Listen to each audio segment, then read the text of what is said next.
palavra, a buscar entender a palavra de Deus. É algo que muitas vezes a gente, como líder, como pastor, não é a minha angústia, mas a angústia de muitos pastores, é que as pessoas estão parando de ler a Bíblia. E eu convido você, desafio você a não deixar de ler a Bíblia. Leia a palavra de Deus. Não faça aquela leitura mística. Durante muito tempo, a Igreja Católica, durante muito tempo mesmo, a Igreja Católica Apostólica Romana, ela não trouxe Bíblia para as pessoas. Eu não estou falando se isso é certo ou se é errado, do modo de vista da Igreja Católica. O modo de vista dos meus olhos é errado, porque as pessoas não tinham contato com a Bíblia, não tinham contato com a leitura da palavra de Deus, apenas ouvia a pregação. E somente no século XVI é que houve uma ruptura nisso. Martinho Lutero foi lá e traduziu a Bíblia para o alemão, tirou do latim, que é uma língua extremamente difícil, e daí para frente as coisas foram mudando. E o povo lendo a palavra, às vezes a gente fala assim, Martinho Lutero, João Calvino foi os grandes reformadores da igreja, mas na verdade eles deram um pontapé.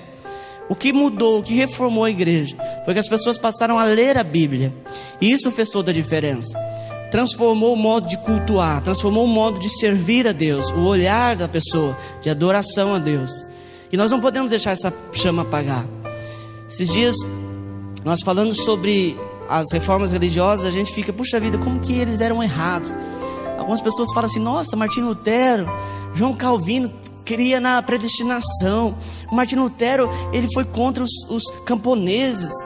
E aí a gente começa a condenar. Querido, o que eles fizeram? É isso que nós temos que valorizar. E muitas vezes é isso que tem se perdido. As conquistas da igreja não podem se perder. Então estude a Bíblia. Estude a Bíblia. Não crie obstáculo em ler a Bíblia. Não crie um obstáculo em estudar a Bíblia. Quando eu falo para você deixar de ler a Bíblia misticamente, é que eu estou dizendo que não é para você ler superficialmente.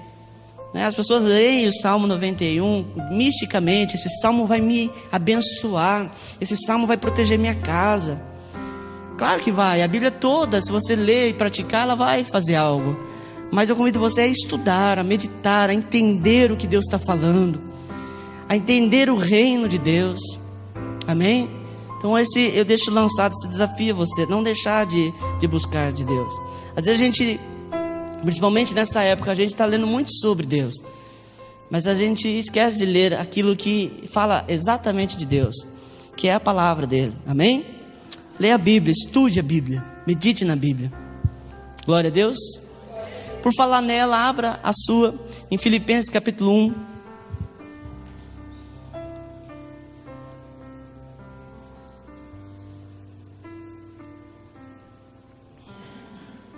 E aí você vai se colocando de pé.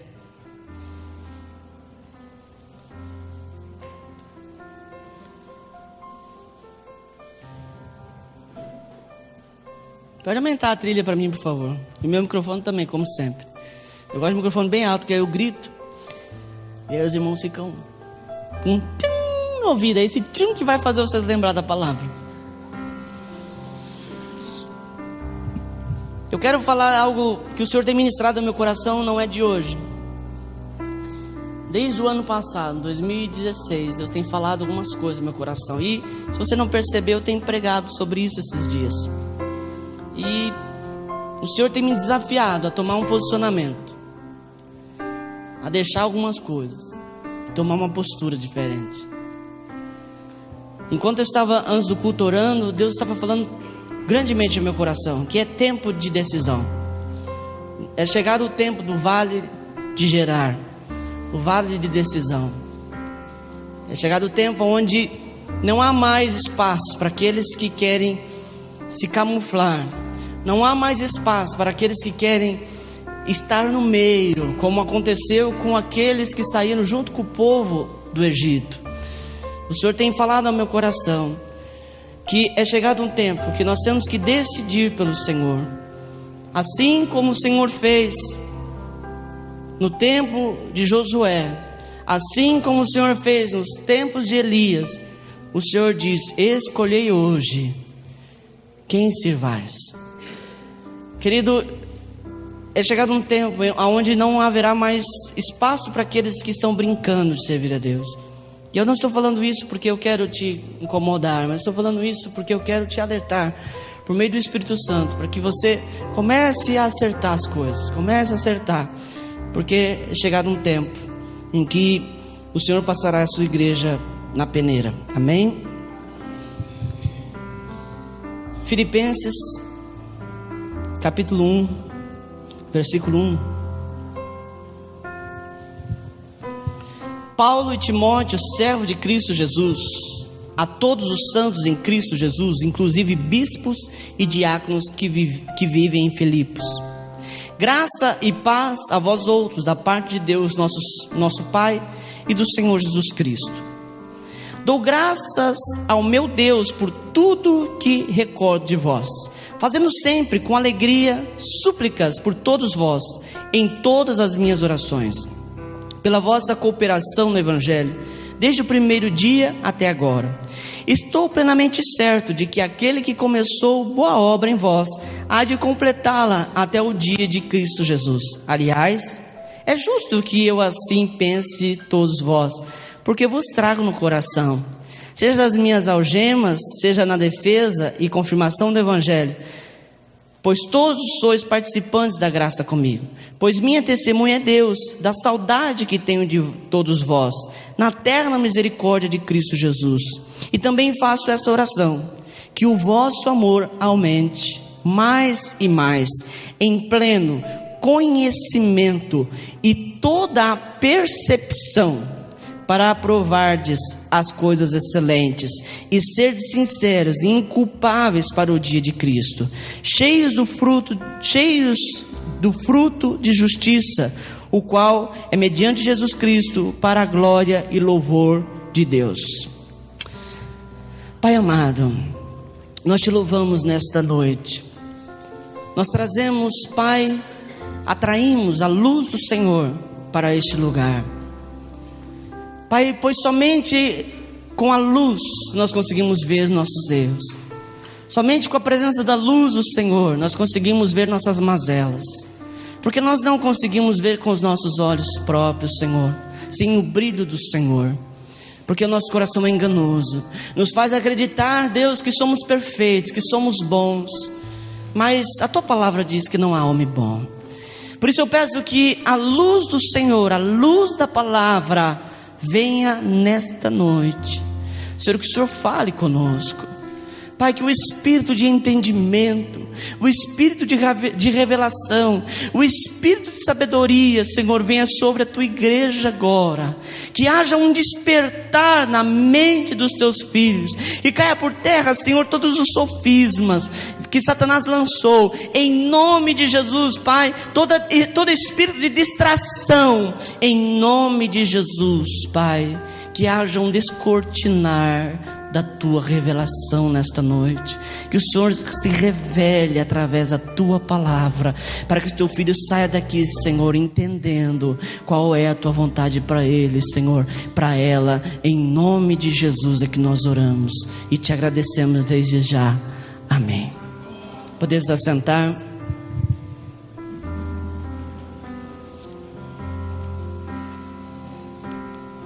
Primeiro deixa eu te situar no texto. O texto é uma carta do apóstolo Paulo àqueles que moravam em Filipos. Um lugar que Paulo, através de suas 3 viagens, foi e evangelizou. Em uma ilha, onde ele evangeliza uma moça e evangeliza um carcereiro. O apóstolo Paulo, querido, foi um homem que Deus usou para mostrar o que ele pode fazer com os improváveis. O apóstolo Paulo você conhece, mas eu quero só fazer menção para que você lembre. Ele era um homem que perseguia cristãos, que perseguia a igreja. E através de um acontecimento que de certa forma marcou a vida de Paulo, não foi Jesus aparecer para ele no caminho, mas foi a morte de Estevão, um diácono maravilhoso, que fez além daquilo que Deus tinha pedido. As vestes, a capa de Estevão cai nos pés do apóstolo Paulo, e a partir daquele momento o Senhor começa a tratar com ele. Aparece para ele o próprio Cristo no meio do caminho. Ele fica cego, e o Senhor envia um profeta para falar com ele. E a partir daí, querido, o apóstolo Paulo enfrenta uma porção de dificuldades. Tudo pelo amor à obra, tudo pelo amor ao propósito. Por isso que enquanto nós não entendemos o nosso propósito em Deus, a gente não consegue viver uma vida feliz ministerialmente. Porque sempre é com custo. Puxa vida, eu vou fazer algo, é difícil. Eu vou cantar na igreja, é difícil. Eu vou limpar a igreja, é difícil. Eu vou evangelizar, é difícil. Isso porque você está fora do teu propósito. Quando você está no propósito, você não olha a circunstância contrária. Você quer fazer porque isso te faz feliz, mesmo que seja algo ruim. Você quer fazer. E isso o apóstolo Paulo entendeu qual era o propósito de Deus na vida dele. E ele começou a fazer os seus evangelismos. E, irmãos, a história do apóstolo Paulo, se os jovens de hoje conseguissem ler as suas cartas, seria muito melhor do que Nárnia, seria muito melhor do que Senhor dos Anéis, seria muito melhor do que Harry Potter, seria muito melhor do que qualquer história de aventura, porque o apóstolo Paulo foi um homem que sofreu diversas situações e foi abençoado, um homem que foi preso, e quando ele estava preso, o navio que ele estava afunda, ele se agarra em tábuas e madeiras, ele entra numa ilha, a cobra pica ele, mas ele não morre. Um homem cheio de aventura. E eu vou me encontrando para falar essa parte aqui, porque essa parte me comove. E aqui, querido, em Filipenses, é alguns momentos no final da vida de Paulo. Paulo, ele foi preso diversas vezes. E como era um homem muito esperto, muito sábio, em muitas das vezes, em quase todas as vezes, ele conseguia se safar. Quando ele chegava num lugar, alguém prendia ele dizia assim: mas eu não sou cidadão deste lugar, eu tenho que ser julgado em outro lugar. E ele, querido, através do seu conhecimento, sua sabedoria, conseguia se safar de muitas coisas. Mas quando o apóstolo Paulo escreve essa carta aos Filipos, ele já está na sua última prisão. Ele está em um calabouço lá em Roma. Se você não sabe, um calabouço é um lugar que fica a alguns metros abaixo da terra, um lugar frio, um lugar onde não se vê a luz do dia, um lugar geralmente que é tomado por águas geladas, um lugar geralmente que se colocava pessoas com grilhões de ferro nos pés e nas mãos, um lugar geralmente onde as pessoas não vestiam roupa, não davam a eles nada além de uma comida, e por muitas vezes conseguir o carinho ou a atenção do carcereiro, era dado a ele um papel e uma caneta para que ele pudesse escrever. E é essa situação que o apóstolo Paulo está passando. Está em uma masmorra, em um calabouço em Roma. E eu disse que começa a comover porque Filipenses na teologia é chamado o livro da alegria. E quando eu olho o apóstolo Paulo, eu fico me perguntando: como pode um homem preso em masmorra, como pode um homem que, mesmo quando ele ia pregar o evangelho, ele sofria coisas contrárias.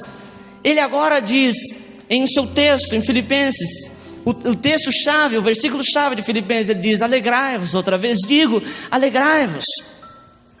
Ele inicia com saudação dizendo: dou graças a Deus. Ele sempre diz, no versículo 4, fazendo sempre com alegria súplicas. Como pode? Isso faz com que a gente se questione. Como pode um homem que está preso numa masmorra, no final de sua vida, sabendo, aqui o apóstolo Paulo já sabia que ele ia ser degolado. Se você não sabe, ele foi degolado, e o seu corpo foi jogado fora, e seus discípulos o enterraram. Ele já sabia que ele seria degolado.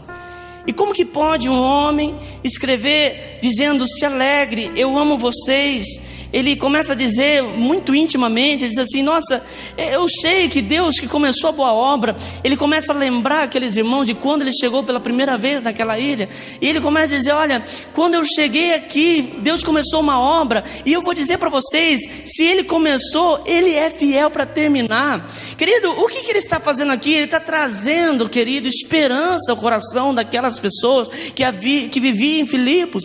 Ele começa a trazer uma revelação da parte de Deus ao coração dela. E você às vezes fala assim: puxa vida, é lindo, pastor, mas também ele era um apóstolo. Mas querido, olha para você, né? Quando eu leio esse texto, eu olho para a minha humanidade, eu falo assim: será que eu aguentaria? Será que eu conseguiria escrever uma carta dizendo: ah, que alegria, eu escrevo, eu falo com vocês com muita alegria? Será que eu diria isso? Não é fácil, queridos. Às vezes, se você tivesse um papel e uma caneta, quando você estivesse numa masmorra, gente, pelo amor de Deus, me ajuda, eu estou sofrendo. A vida do apóstolo Paulo não era fácil. Ele ia em Bataiporã pregar, ele pregava, no final da pregação ele levava paulada. Ele ia em Casa Verde pregar, no final ele era preso. E ele está dizendo: se alegre, faço votos. Existem muitas coisas, querido, que a gente pode aprender aqui nesse texto. Por exemplo, a paternidade espiritual. O apóstolo Paulo dizendo assim: olha, eu creio que vocês terão uma vida abençoada. Mas é suspeito eu falar isso, ele diz, porque eu amo vocês. Isso é paternidade. Quantos filhos você tem no reino espiritual, né? Aqueles que você ama. Eu estava ouvindo uma palavra esses dias e eu disse assim, e o pregador dizia assim: sabe por quê que aquele que cuidava daquela figueira que estava na vinha, quando o dono chegou e falou assim: arranque, porque ela não dá fruto. Sabe por quê que ele falou assim: deixa mais um ano? Porque ele plantou ela. Ele plantou ela. E quando o dono da vinha chegou e falou assim: arranque, ele falou assim: pera lá, vamos descobrir ela. Porque ele plantou. Ele tinha uma relação de paternidade com aquela figueira. A gente precisa orar a Deus para que Deus dê paternidade dos nossos corações. Amém? Nós temos que orar para que a igreja hoje não seja uma igreja estéril. E quando eu falo paternidade, às vezes você não está entendendo o que eu estou falando. Eu estou falando de conversão. Eu estou falando de fazer filhos na fé. E isso é importante, queridos. Tem igreja que tem exércitos. Tem igreja que tem 500, 1000 pessoas, mas não são filhos, são um exército. E é diferente. A palavra de Deus diz que certa vez, quando Ló estava em Sodoma e Gomorra, 5 reis se levantaram contra 4. E 4 reis, quando eu falo reis, eu estou falando os reis e seus exércitos, venceram os 5. E a palavra de Deus diz que quando os 4 venceram os 5, Ló foi levado cativo. Mas a palavra de Deus diz que Abraão pegou 300 filhos e venceu os 4 exércitos. O filho, ele vence. O filho, ele vai longe. Amém? A gente não precisa de uma igreja de exército. Eu vejo como que a gente vai, né? A gente parece que não, né? O evangelho, ele tem esse movimento, né? Eu lembro que eu vesti uma camiseta que era uma farda, Exército de Deus. Exército de Deus, né? Foi um tempo bom. Mas como que eu era inocente, né? Como que a gente era inocente? Exército de Deus nada, é filho de Deus. Exército de Deus não vence nada. Filho de Deus. Mas não é isso que eu quero falar aqui, amém? E aí, irmãos, a gente olha para o apóstolo Paulo e começa a se questionar: que evangelho é esse que ele vive? Porque quando a gente olha um exemplo desse, ele fala assim: sede meus imitadores, como eu sou de Cristo. Ou coisa difícil. Imitar Paulo é difícil. E quando a gente olha para a vida dele, ele fala: que evangelho é esse? Porque a gente começa a comparar com nós. Às vezes a gente bate a unha no pé da cama, a gente amaldiçoa toda a nossa geração futura. Às vezes quando o nosso dia não foi muito bom, a gente esbraveja, a gente reclama, a gente fala um monte. Nós estamos falando de um homem que está dentro de um calabouço, escrevendo: se alegre. Outra vez digo: vamos nos alegrar. Eu me alegro quando oro por vocês. Eu vou lá interceder quando eu estiver em calabouço, que cada um ore por si. Mas o apóstolo Paulo, mesmo na masmorra, ele intercede. E quando eu olho o apóstolo Paulo, eu vejo a frase que ele diz: sede meus imitadores, porque eu sou de Cristo. Porque Cristo não se fez, querido, homem grande. Ele não usou a sua glória, mas ele se esvaziou e se entregou na cruz do Calvário. E quando eu olho para o apóstolo Paulo, imitando a Cristo, eu olho para Cristo, eu começo a olhar para a igreja hoje, eu começo a olhar para nós, queridos, e começo a dizer: o que está acontecendo conosco? O que eu quero falar nessa noite é sobre a cultura do céu. Cultura, vou ler aqui, que eu não vou lembrar de cabeça. Cultura significa todo aquele complexo que inclui o conhecimento, a arte, as crenças, a lei, a moral, os costumes e todos os hábitos e aptidões adquiridos pelo ser humano. Não somente na família, como também por fazer parte de uma comunidade da qual é membro. A cultura se refere aos aspectos aprendidos pelo ser humano quanto em contato social, aprendizado esse que é adquirido ao longo da vida. Sim, um grupo específico, quando em convívio, acaba por desenvolver determinadas características, como por exemplo a linguagem e o vestuário. Existe algo interessante. A gente que está dentro de uma cultura, a gente não percebe como nós somos diferentes. Eu falei hoje não, ontem, na rede de casais. Quando eu cheguei aqui, eu tive um choque de cultura, porque as pessoas aqui são diferentes. Eu era do interior de São Paulo, vim para cá, e aqui é diferente. Mas a gente que está dentro dessa cultura, a gente não percebe. E mesmo essa diferença de nosso estado, a gente não percebe muito. Se a gente for um pouquinho longe, se a gente for para o Pará, a gente vai perceber uma diferença grande. Se a gente for para o Nordeste, a gente vai ver uma diferença grande. O Rio Grande do Sul. Eu conheço uma pessoa, e ele fala naturalmente. Quando a gente encontra alguém, a gente diz assim: eu encontrei fulano, e ele estava conversando. Eu conheço uma pessoa que ele naturalmente fala assim: eu estava passando e vi duas pessoas garganteando. Olha que diferente, gargantear.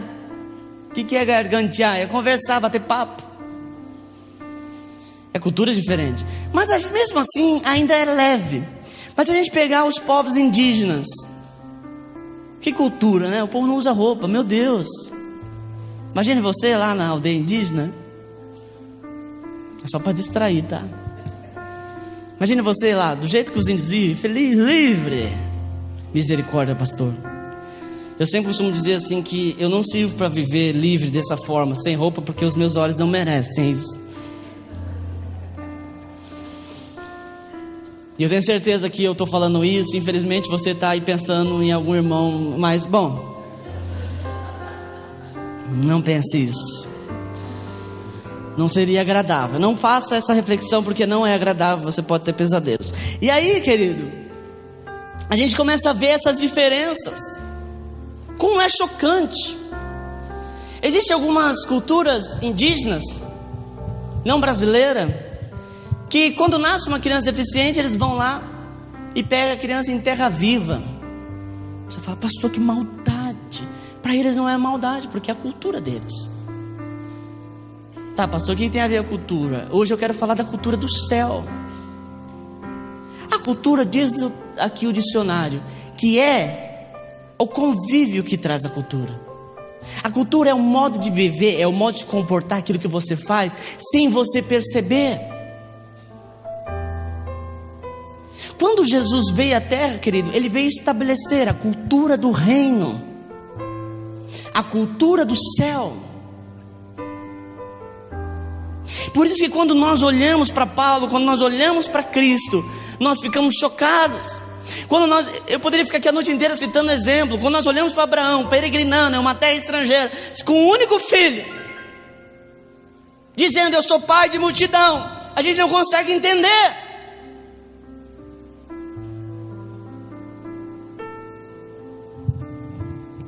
Amém? E aí, irmãos, existe a cultura da terra, a cultura do mundo. A igreja, ela, como eu disse no início, ela tem movimentos. A gente passa por muitas coisas. A igreja já passou por vários movimentos, moveres, né? Já falei isso aqui várias vezes. Teve um momento que a igreja foi tocada por uma chama pentecostal. E um culto como esse, não era admissível um pastor pregar nesse tom e a igreja quieta como vocês estão. Os irmãos começaram a pegar fogo. Mas isso foi um mover que não sustenta. Hoje nós estamos vivendo o mover intelectual. O mover intelectual da igreja. Cultos são verdadeiras palestras. Eu tenho uma pessoa que eu conheço, ela chega, ela tem coragem de chegar e falar assim: nossa, hoje a palestra foi muito boa. E aquilo me incomoda. Mas eu não posso falar o contrário, porque realmente parece uma palestra. Lembra daquilo que eu disse? Que o culto a gente faz tão bem que se Deus não entrar, fica do mesmo jeito. A gente é tão bom. A gente é bom de organizar, de tocar, de fazer. Se Deus não tiver, a coisa vai do mesmo jeito. Porque nós vivemos a cultura. E eu gostaria de citar aqui, às vezes você não vai entender muito, mas eu vou tentar te explicar. Porque não é coisa que é para todo mundo entender. É porque Deus está falando comigo e eu quero trazer isso para os irmãos. Depois você pesquisa sobre o que eu vou falar aqui. Durante a história da humanidade, existiu pessoas que trouxeram linhas de pensamento sobre o ser humano. E essas linhas de pensamento a gente chama de filosofia. O que é o ser humano? Aí, sabe o que é a filosofia, né? A figura do filósofo é aquele, né? Uma frase bem conhecida: penso, logo existo. Essas coisas assim de refletir. Ah, pastor, isso aí é do mundo. Não, Jesus foi um grande filósofo. Jesus foi o maior filósofo que já existiu. Eu acho que isso é até título de um livro. O culto tem filosofia. A gente está aqui falando da nossa vida. E durante toda a história da humanidade existiam vários filósofos que pensaram sobre o ser humano. E a igreja, querido, foi sendo impregnada por essas coisas. Existe um homem chamado Auguste Comte, que ele teve uma ideia chamada de positivismo. O positivismo é algo que diz que nenhuma verdade é em si verdadeira. Toda verdade é passível de verdades.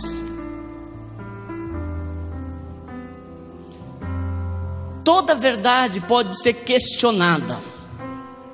Isso na época, querido, foi bom. Porque as pessoas começaram a se perguntar sobre tudo. Por exemplo, a gente não teve uma época, eu citei isso esses dias, não sei em qual momento, que a gente não é de uma época que alguém dizia assim: não pode tomar manga com leite. Por quê? Pode morrer. O positivismo vem para dizer assim: para lá, por quê? Vamos fazer teste. Vamos colocar ciência nisso. Vamos fazer teste. Descobriu-se que não faz mal. Era por conta que não queria-se que bebesse leite com manga. Os escravos não podiam beber leite, ia gastar demais. O positivismo foi bom. Mas eu estou falando aqui nessa noite do positivismo dentro da igreja. O que é o positivismo dentro da igreja? As pessoas querem, querido, questionar a verdade da palavra. As pessoas querem questionar as verdades centrais do reino de Deus. Isso é cultura da terra. Hoje você chega para alguém e fala assim: olha, Deus abomina o divórcio. Aí a pessoa começa: mas depende da sua interpretação. Olha, Deus quer que você viva em santidade, porque se você estiver em pecado, Deus não se agrada. Mas isso é passível de opinião. Irmãos, querem questionar o inquestionável. A palavra de Deus diz que Deus é perfeito. Deus não é passível de questionamento. Não dá para mim ir até Deus com visão positivista, porque Deus é a verdade sólida, a verdade única. Amém? Está conseguindo entender? O que eu estou ministrando hoje é quase um estudo. Então eu quero que o Espírito Santo te faça entender. Uma outra coisa que é uma herança da humanidade é o pragmatismo. Palavra difícil, chata, positivismo, pragmatismo. O pragmatismo, querido, é tratar as coisas de maneira prática. Uma pessoa pragmática é uma pessoa prática. Em palavras para a gente entender. O que é o pragmatismo dentro da igreja? É a gente tratar, irmãos, as coisas práticas quando não precisam ser tratadas, não devem ser tratadas de maneira prática. Eu, particularmente, sou uma pessoa extremamente pragmática. Se alguém chegar assim para mim: pastor, eu estou com um problema financeiro, o que eu faço? Eu nunca vou dizer: vamos orar. Porque isso, se o problema financeiro não é questão de oração.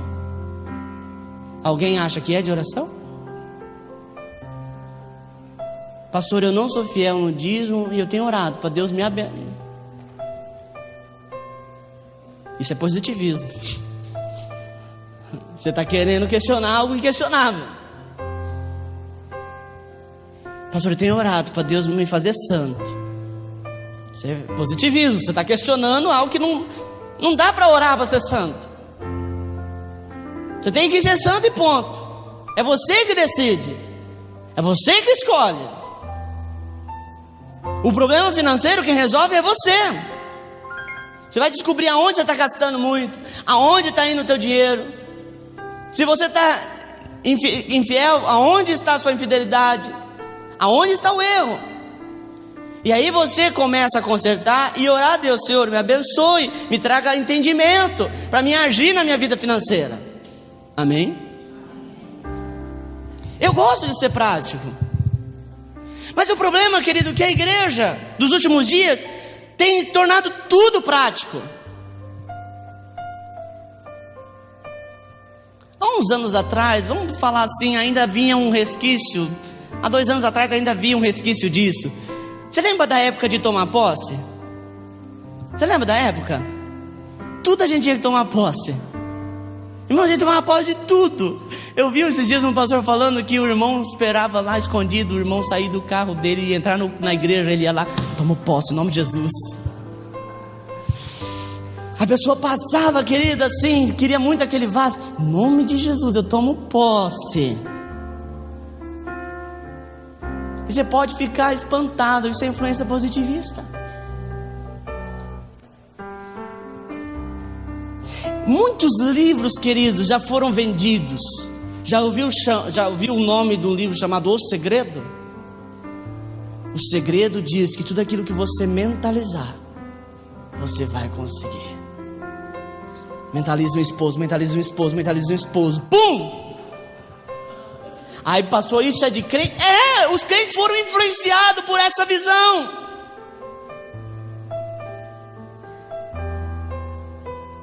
Eu li um livro, não condeno o livro, mas só para trazer o entendimento dos irmãos aqui. Eu li um livro chamado Como Tomar Posse da Bênção. Você sabe o autor, você conhece o livro, sabe o autor. E aí esse livro ensina regras práticas de como você conseguir tomar posse da tua bênção. Isso é pragmatismo. É você tornar prático aquilo que não é prático. É você tornar natural aquilo que é espiritual. Um livro que venderia muito: Como Ser Santo em 2 Dias. A gente é influenciado por esse pragmatismo. Até eu esses dias falei, vou entrar para ver. Tava lá, 7 dias seca a barriga. Falei, é esse. 7 dias seca a barriga. Tem chá de seca a barriga, não tem? Tem frutinha da Amazônia. Irmãos, eu fico imaginando um cara muito esperto chega lá e... Ai, eu nunca vi essa frutinha. Aí ele pega e põe na internet. Você come essa fruta. Ela combate o câncer.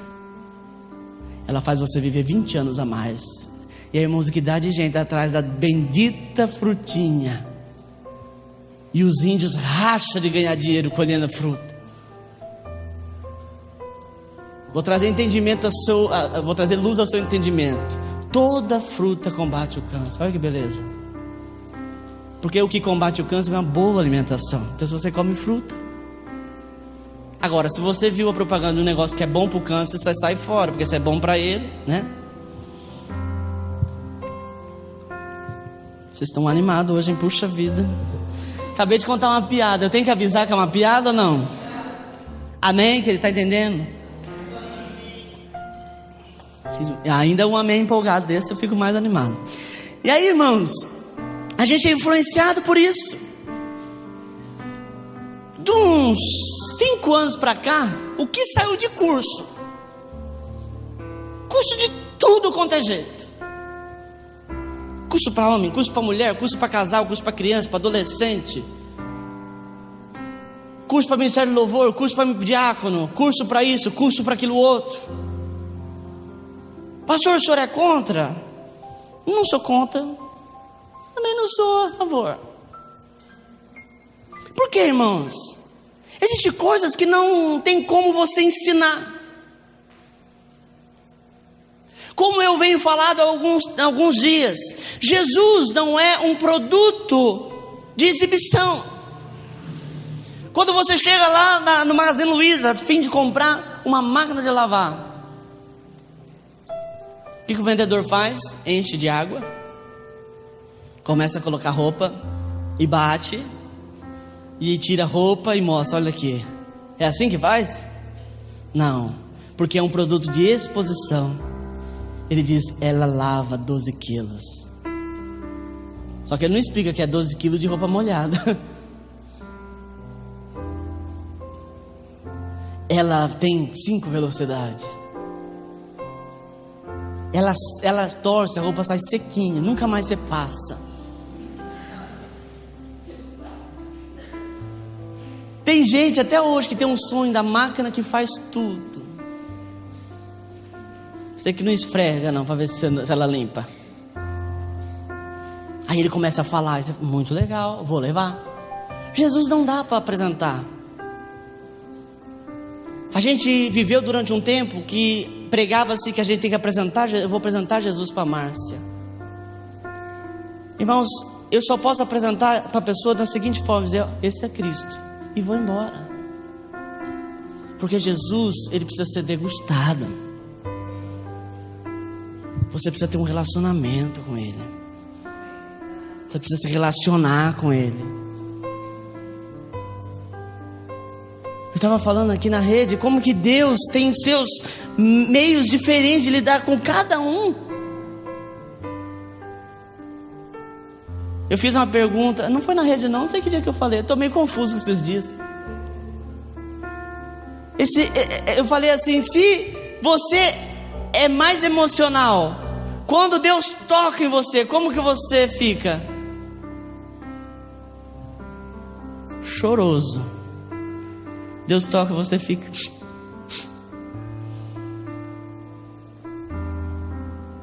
Porque Deus trata com cada um da sua maneira. Tem Deus que gosta, tem gente que gosta que Deus bate. É verdade. Às vezes a gente tem a visão de achar que tem gente que Mas tem gente que ama ser repreendido, porque ele sente que foi amado. Tem gente que não pode ser repreendido, porque ele morre. Então o Espírito Santo vem e trata com cada um na sua peculiaridade. Amém, queridos? Então eu chego aqui e falo assim: irmãos, eu vou ensinar vocês como ser um grande homem de Deus, assim como eu sou. E você vai fazer aquilo que eu faço e vai se dar mal, porque para ser esse homem de Deus que eu sou, só tem o meu método, é a minha forma, e a minha forma não cabe a você. Então a gente tem que tirar fora do nosso meio todo o pragmatismo. Amém? Amém. Quem está entendendo, diga amém. Amém. Uma outra coisa que faz parte dos pensamentos humanos, um negócio chamado relativismo. Esse é mais fácil. Quando fala relativismo, você lembra da palavra relativo. Tem gente que relativa tudo. Lá fora, tudo é relativo. Já conversou com alguém que você fala assim: é tal coisa?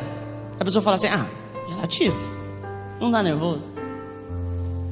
Você chega para a pessoa e fala assim: o pneu do carro é de borracha. A pessoa: bom, é relativo. Como que é relativo? É borracha.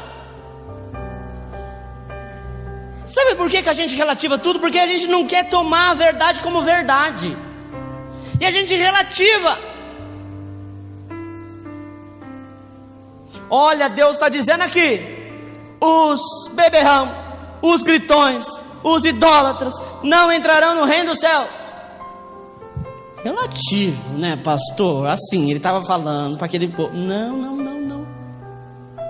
Não é relativo, não. Não é relativo. Um outro movimento que nós estamos vivendo nos últimos dias, para encerrar essa parte, é algo chamado secularização. O que é secularização? O mundo lá fora se chama secular. É aquilo que é fora. Todos nós vivemos no meio secular. O seu trabalho. Eu sou a única pessoa aqui que não tem trabalho secular, eu acho. Acho que sou eu. Se você trabalha fora, você tem um trabalho secular. Ele não é ligado ao mundo espiritual. A gente precisa disso, a gente precisa comer, a gente precisa... O dinheiro, a gente precisa viver no secular. O problema é quando a igreja absorve o secular. Porque, querido, muitas vezes a palavra de Deus, ela é fel. Tem dia que você ouve a palavra e fala: nossa, que doce. Você sai daqui, monta no seu Camaro amarelo e vai embora. Foi outra piada. Camaro amarelo, doce. E aí, queridos, é bom ter gente nova no culto, porque me anima, entendeu? A Juliana tá rindo aqui, ó, legal. Amém, tá entendendo? Amém. Alguns estão, outros mais ou menos.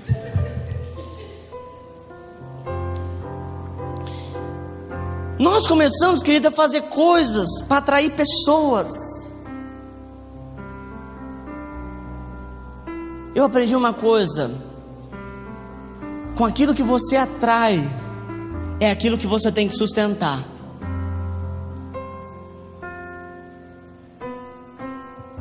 Com aquilo que você atrai, é aquilo que você tem que sustentar. Eu gosto de campanha. Quem me conhece sabe que eu gosto de campanha. Só que eu tenho medo de campanha, porque a campanha atrai a pessoa para ela buscar uma cura, um milagre. E sabe o que acontece? Ela recebe uma cura, ela recebe um milagre, mas aí eu tenho que dar cura e milagre para ela todo dia, e eu não tenho.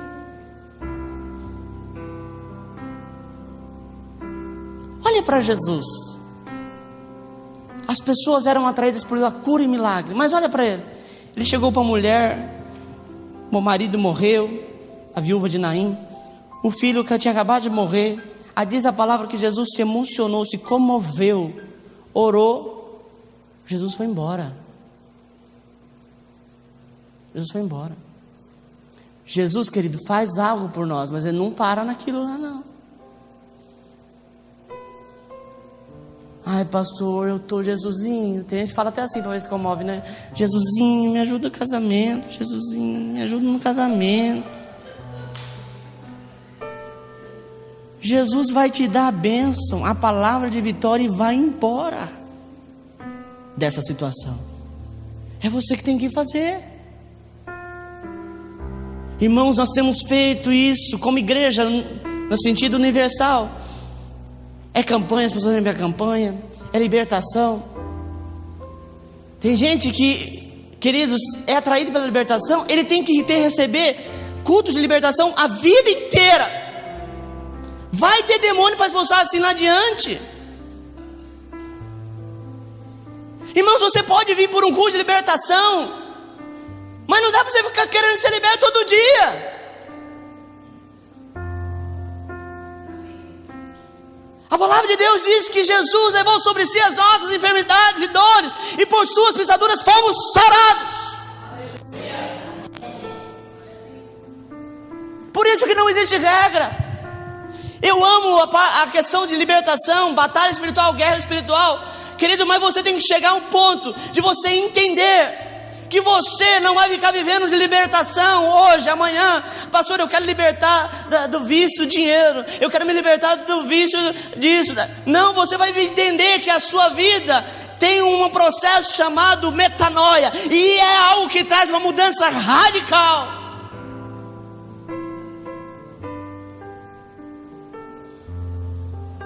Agora eu vou começar a separar para você a cultura do céu e a cultura da terra. A cultura da terra produz escravos. Olha aí. Olha aí. Não vamos falar de nós, não. Olha lá no mundo como as pessoas são escravas. Nós somos escravos. Vamos falar de lá. As pessoas são escravas da internet. As pessoas são escravas do dinheiro. As pessoas são escravas do consumismo. Eu vou falar o que as pessoas lá fora sentem. Você, não, isso não existe no nosso meio. Sabe o que acredita? Você acredita, você pode ficar indignado que eu vou te contar aqui. Você acredita que lá fora as pessoas, se elas não comprarem, elas ficam tristes? Você acredita nisso? Você acredita nisso? Se ela ficar com o celular dela há mais de 3 anos, ela fica em depressão? Mas isso é lá, aqui não existe isso. Você sabia que lá no mundo, as pessoas, se elas não trocarem de roupa pelo menos uma vez por ano, misericórdia, uma vezinha, elas ficam muito chateadas. Lá fora, lá no mundo.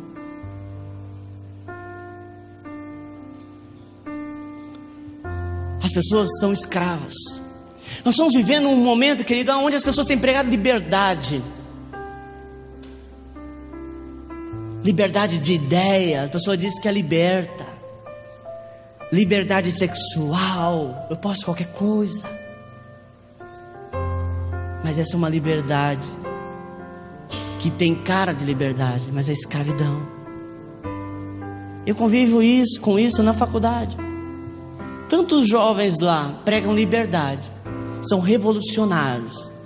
E quando eu saio da minha sala e eu entro para fora, eu ponho o meu pé para fora da faculdade, eles estão fumando 3 a 4 cigarros, um atrás do outro. Aí eu falo, que liberdade é essa?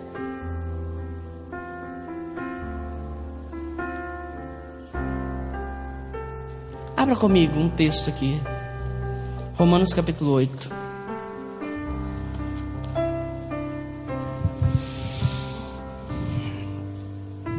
Quem está entendendo, diga amém.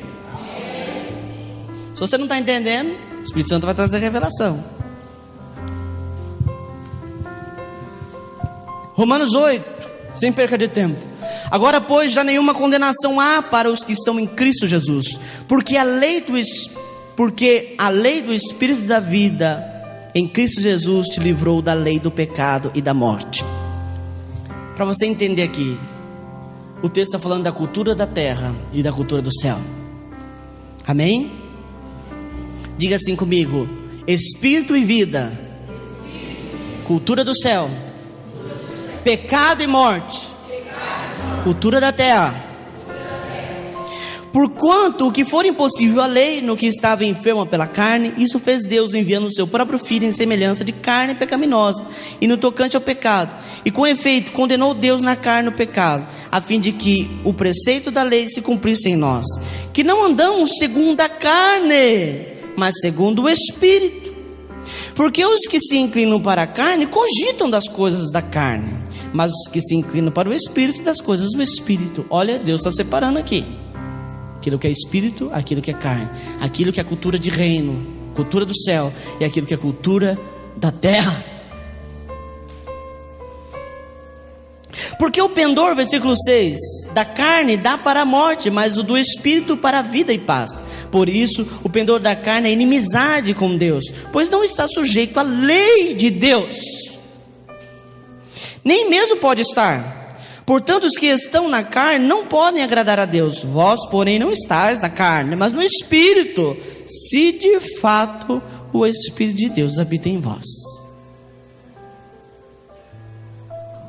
Não é eu dizer que eu tenho a cultura do reino, não é eu dizer que eu tenho a cultura da terra, é eu com as minhas ações. Amém?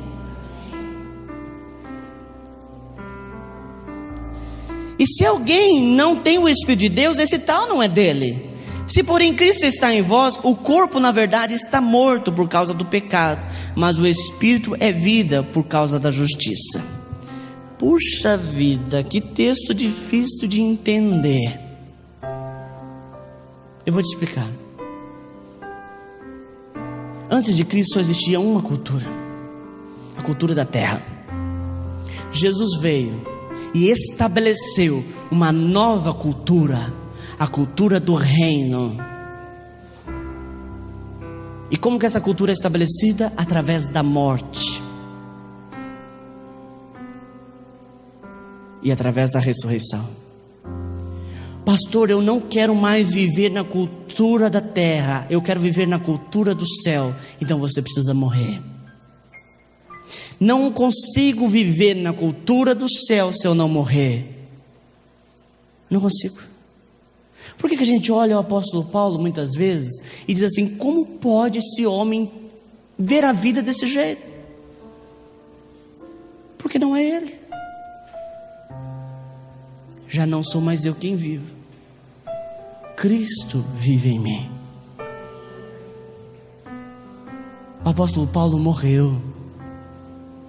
Amém? Quem está entendendo, diga amém. Amém. Se habita em vós o Espírito daquele que ressuscitou a Jesus dentre os mortos, esse mesmo que ressuscitou a Cristo Jesus dentre os mortos, vivificará também o vosso corpo mortal. Olha o que está dizendo: o Espírito de Deus te faz morrer por meio da renúncia, mas o mesmo Espírito te dá vida. Só que essa nova vida é com uma visão diferente.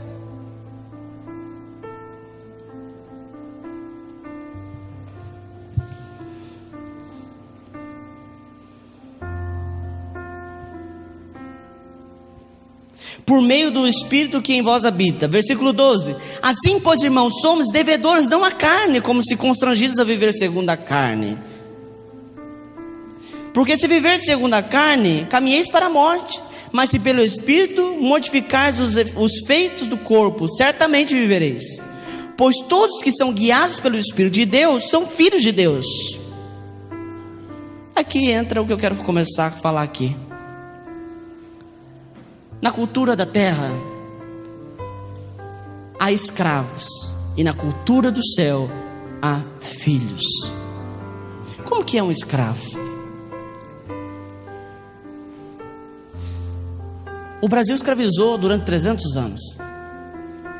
Então a gente sabe fazer isso. O Brasil escravizou os negros durante 300 anos. O escravo, ele não pode entrar na casa grande. Ele não pode entrar no palácio. O escravo não come a comida que os da casa grande comem. Muitas vezes nem comida eles comem resto. Geralmente, no período da escravidão, no fundo da casa grande havia um lugar onde as pessoas jogavam lixo. Comia lá um pernil e ficava o osso. Um osso com um pouco de carne. E jogava-se o osso no fundo da casa. O escravo achava o osso, picava o osso, cozinhava e fazia uma ossada.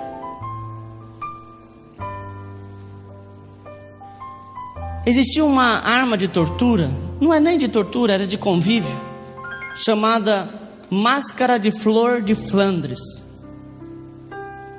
Já viu o material da calha? Ele é fininho. Fazia-se um canudo com um buraquinho só para respirar e colocava na cara do escravo. Ele olhava a comida, mas ele não poderia comer, porque ele não era da casa, ele era escravo. Ele sentiu o cheiro e ele não podia fazer movimentos bruscos, porque aquele ferro começava a entrar dentro do seu rosto. Isso é escravo. Escravo, querido, quando alguém está jogando alguma coisa, ele corre para agarrar aquilo. O escravo, ele vive pedindo: me dá comida, me dá uma coxinha de frango, me dá um pescocinho de frango. Mas a palavra de Deus diz que se nós vivermos a cultura do reino, nós não somos escravos como fez Satanás conosco, mas somos filhos. Aqueles que vivem na cultura do reino, ele vive como filho. A igreja do Senhor Jesus nesses dias precisa despertar para entender que é filha, não é escravo. Nós precisamos parar, queridos, de fazer campanha para cura, porque nós não vamos buscar a cura. Nós somos curados por meio de Cristo, porque nós temos direito à cruz de Cristo. E a cruz de Cristo diz que nós somos sarados. E a cruz de Cristo diz que eu sou justificado. E a cruz de Cristo diz que eu sou salvo. Isso é ser filho. Muitas vezes a igreja mendiga coisas de Deus. Fica pedindo, Senhor, eu quero isso, Senhor, eu quero aquilo. O filho não pede, o pai vê a necessidade e dá. Você que tem filho, o seu filho não fica pedindo para você coisas essenciais. Você dá. E você dá até aquilo que não é essencial. Amém? Nós vamos entender a diferença do filho. Diga: na cultura do reino, eu sou filho. Na cultura do céu, diga: eu sou filho. Versículo 15: porque não recebeste o espírito de escravidão, para viveres outra vez atemorizados. Irmãos, tem gente que está atemorizado no reino de Deus. Sabe como que vive o escravo? O escravo, querido, ele passa do lado do Senhor. Se o Senhor levantar a mão, ele se encolhe. Tem gente que vive assim: Deus, não me bate, eu pequei, viu? Não. Você é filho. E isso mostra quando Jesus conta a parábola do filho pródigo. Ele chega: ai pai, eu pequei, olha, me deixa ser escravo. O pai olha e fala: escravo? Nunca eu vou te tratar como um dos meus escravos. Traga um anel. E começa a estabelecer autoridade.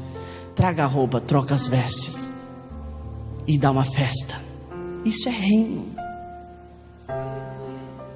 A igreja tenta, a própria igreja, a própria religião tenta modificar e trazer cultura da terra, dizendo que se você pecou, Deus vai te castigar, Deus vai te bater, Deus vai te ferir, Deus vai tirar coisas de você.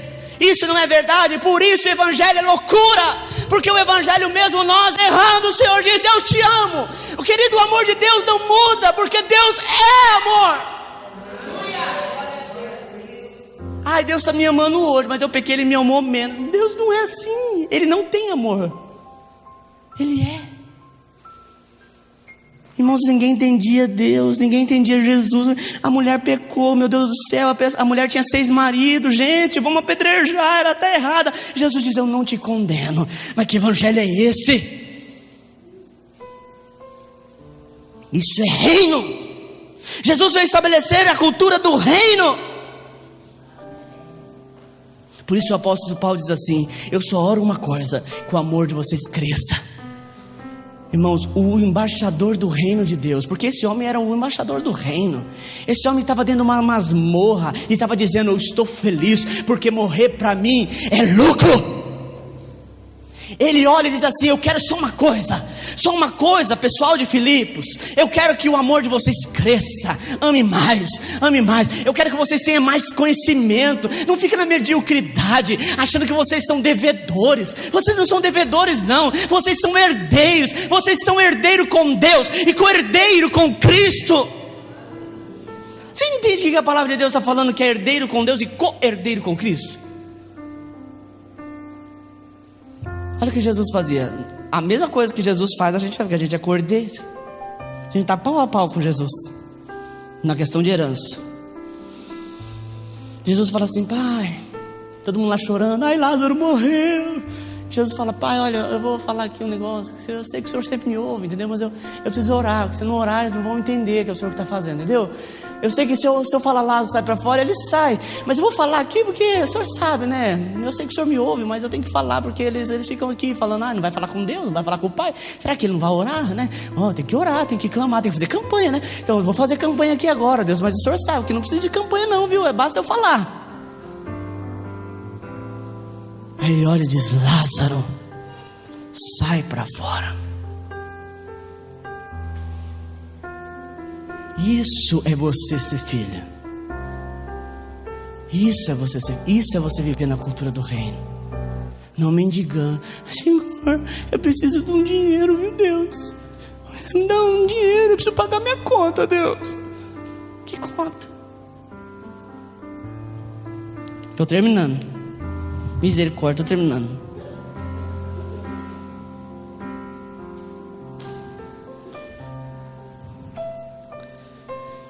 Versículo 15: porque não recebeste o espírito de escravidão para viveres outra vez atemorizados, mas recebeste o espírito de adoção, baseados no qual clamamos Abba, que quer dizer papaizinho. O inimigo fica doido, o inimigo pira aqui, porque ele nunca pode fazer isso. Por que o inimigo fica doido, irmãos? Porque o inimigo foi lá e falou assim: eu vou ser igual a Deus.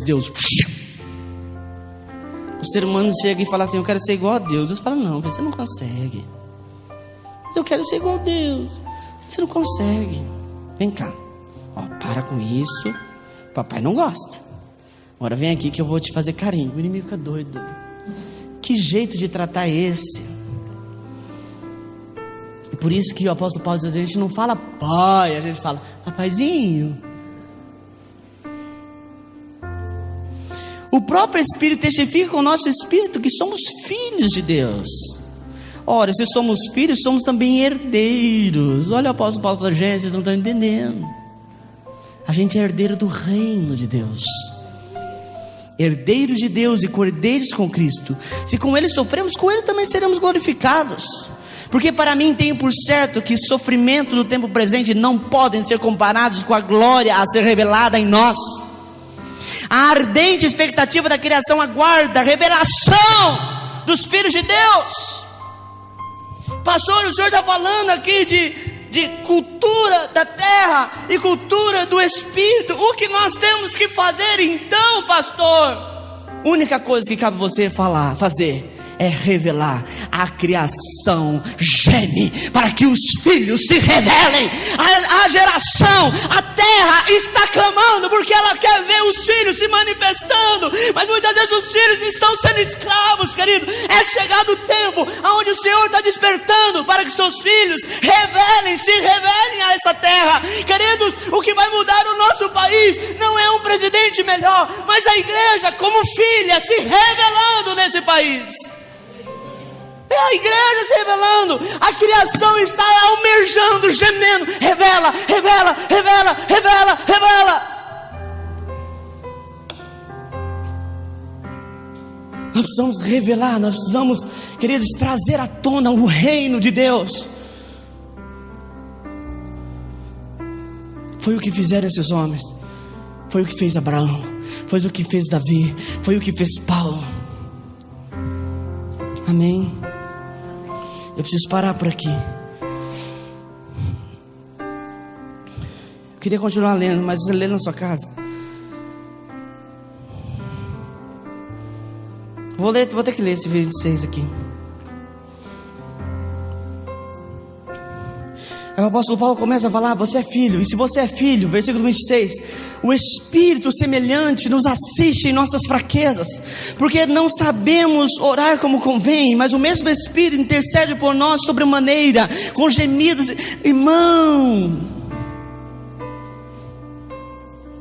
no reino você não precisa nem orar, o Espírito Santo geme dentro de você. Pastor, o que eu faço então? Como que eu faço? Como que eu faço, pastor? O que eu faço? O que eu faço? Eu preciso trabalhar, eu preciso pregar, eu preciso evangelizar. Oh meu Deus do céu, o evangelho de hoje diz que eu tenho que ficar pregando. É pregando o tempo todo, evangelizando o tempo todo.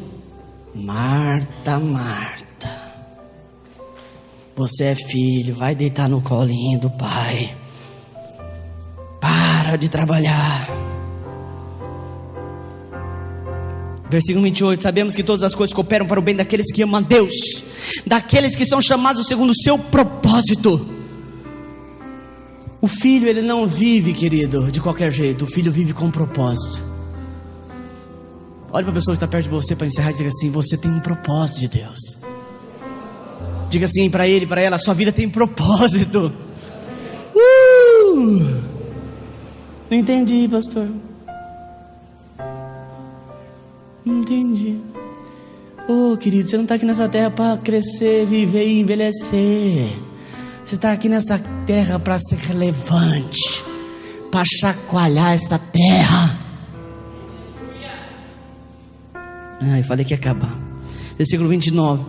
Porque quanto aos que de antemão conheceu, também os predestinou.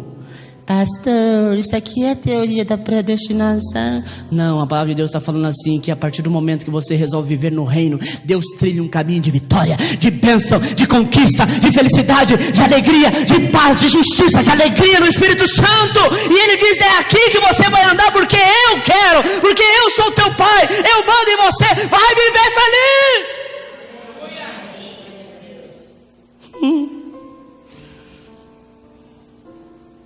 Ele predestinou, para encerrar, isso aqui agora vai encerrar mesmo, para serem conforme a imagem do seu filho. Pronto, não precisa falar mais nada. Ele predestinou para que você seja igual a Cristo. Você é igual a Cristo.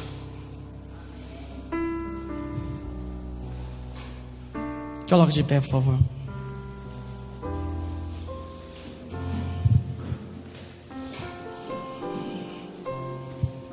Você é igual a Cristo. Mas eu disse que hoje seria um dia de decisão.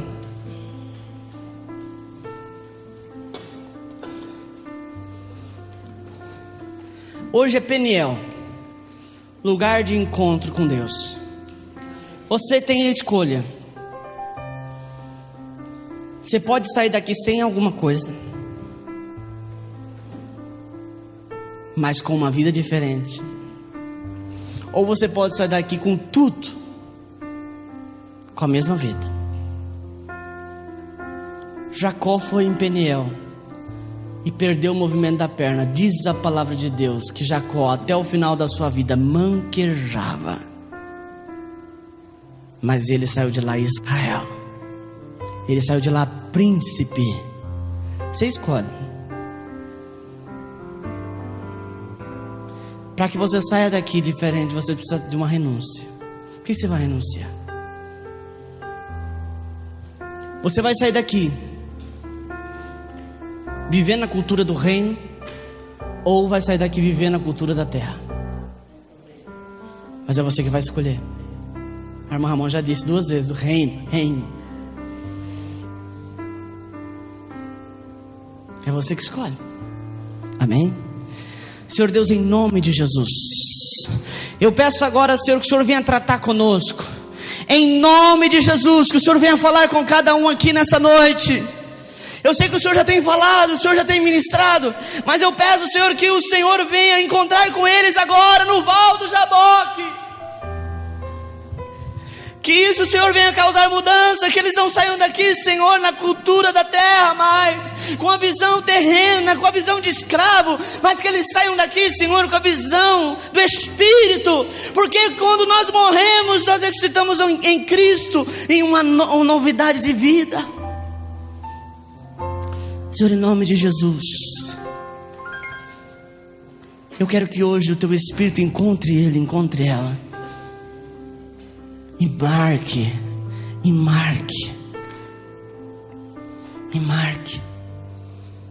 Pai, ele está renunciando.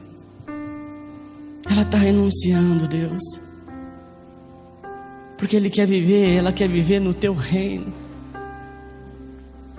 Em nome de Jesus. Mude hoje, Senhor. Em nome de Jesus. Amém. Senta um pouquinho.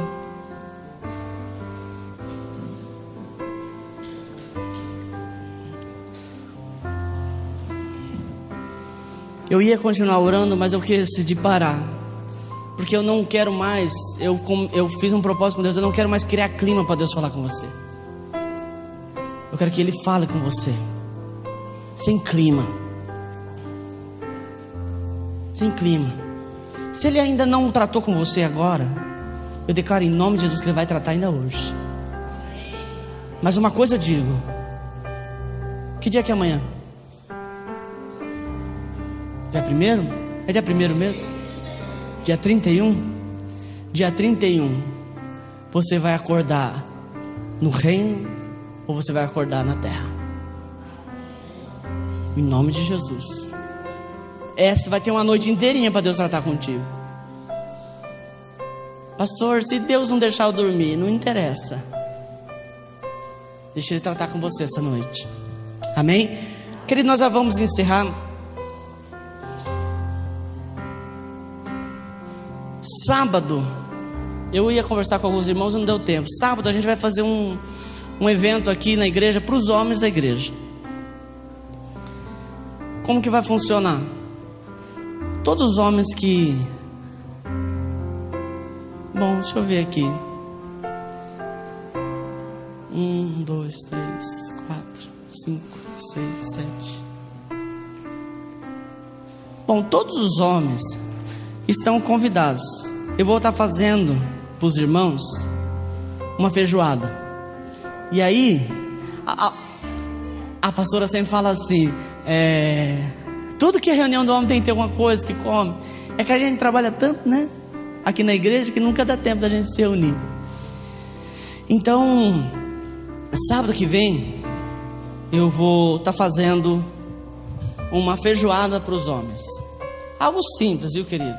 Pastor, é para trazer visitante? Não, não é para trazer visitante. Pastor, quanto vai custar? Nada. Eu vou fazer. Se você quiser me ajudar a fazer, eu vou me virar. Amém? Mas eu vou fazer para os homens da igreja. Como que precisa fazer? Eu preciso que você confirme se você vai vir ou não. Eu não quero fazer uma comida aqui para o batalhão e aí não vem. Aí eu vou ser obrigado a ficar comendo o mês inteiro. Hã? Então, pronto, acabou. Então confirme. Amém? Pastor, tem irmãos que não estão aqui hoje. A gente entra em contato. Amém? Mas eu gostaria que se restringisse ao pessoal da igreja. Amém? Então sábado que vem. Que hora, pastor? 7h30 aqui na igreja. Vai fazer algo simples, viu? Uma feijoada, um arroz branco, uma couve e uma farofa. Só isso.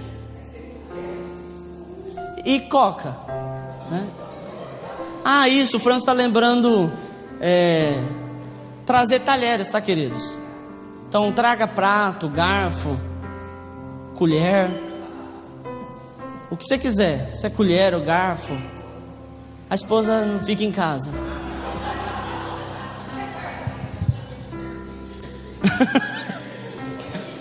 Nem precisa ajuda de servir, que a gente serve, viu? A gente se serve. Vai ser francesa, viu? Hã?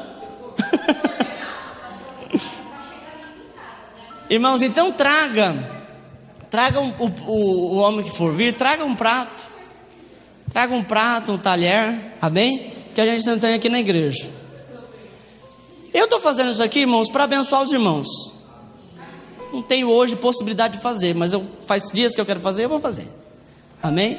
Então, ai pastor, eu não vou vir porque eu não tenho dinheiro. Aí você não vai ter essa desculpa, amém? Então, nesse sábado, 7h30, para os homens da igreja. É nessas horas que eu agradeço que a igreja é pequena. Vamos colocar de pé. Aí já dá para a gente conversar um pouco, discutir um pouquinho, dar um junto. Amém? Quando eu falo, irmãos, os homens da igreja, estou incluindo até aqueles que tem o irmão João, por exemplo, que não pode estar aqui porque ele viaja. Mas você lembra ele, ô Inês, fala para ele, né?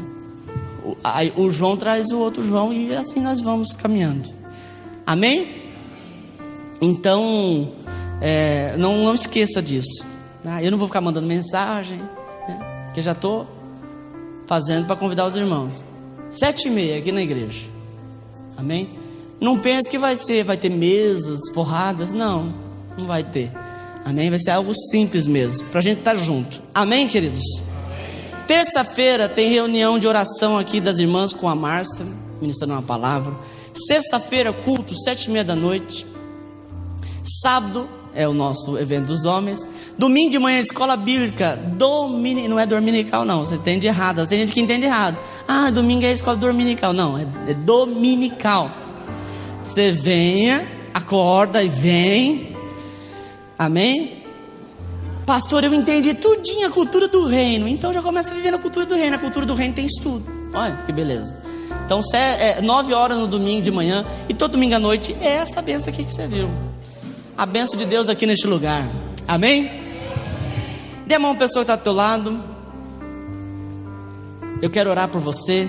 E eu vou aproveitar e orar para aqueles que vão dizimar e ofertar.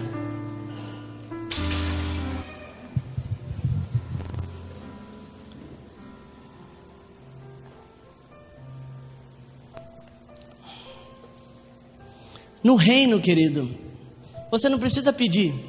No reino você entende o seu propósito e Deus vai te dando condição de cumprir o propósito dele na sua vida. Por exemplo, quando eu vim para cá, eu era muito novo. E aí Deus começou a me usar na área de libertação. E eu comecei a orar por cada um. Mulher barbada. Tinha uma aqui na cidade. Fui orar com uma dessas. Fui orar com uma bruxa, com uma macumbeira. E aí todo mundo falava assim: olha, ali já foi 3 pastores, levou pau do demônio. Eu falava: meu Deus do céu.